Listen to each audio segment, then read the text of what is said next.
വചനം എങ്ങനെയാണ്? വിത്ത് പോലെയാണ്. പലപ്പോഴും നമ്മളിപ്പോൾ പറയുമ്പോൾ ഇപ്പോൾ തന്നെ വലിയ ഒരു മാനിഫെസ്റ്റേഷൻ ഉണ്ടാകണം എന്നാണ് നമ്മൾ ചിന്തിക്കുന്നത്. അങ്ങനെ ദൈവത്തിന് ചെയ്യാം.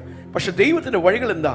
ഈ വചനം, നിങ്ങൾ പറയുന്ന ഈ വിശ്വാസത്തിൻ്റെ വചനം, നിങ്ങളുടെ ഹൃദയത്തിൽ നിങ്ങൾ വിശ്വസിക്കുന്നത്, അത് പറയുമ്പോൾ, നിങ്ങളുടെ സൗഖ്യം നിങ്ങൾ കൽപ്പിക്കുമ്പോൾ, അതൊരു പക്ഷേ വിത്ത് പോലെയാണ്. നല്ല വിത്താണ്. നിങ്ങളുടെ ജീവിതത്തെ സൗഖ്യമാക്കുവാൻ, അഭിവൃദ്ധിപ്പെടുത്തുവാൻ, നിങ്ങളെ ഉയർത്തുവാൻ, നിങ്ങളെ ആത്മീയമായി ഉന്നതിയിലേക്ക് കൊണ്ടുവരുവാൻ. It's A good seed.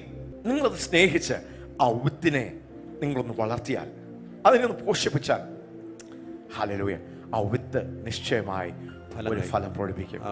ഒരു ഫലം പ്രകടിപ്പിക്കും. നിങ്ങൾ ഫലപ്രദമായി തീരും. നിങ്ങൾ സൗഖ്യമാണോ പറയുന്നത്? സൗഖ്യമാണോ സംസാരിക്കുന്നത്? ഹല്ലേലൂയ.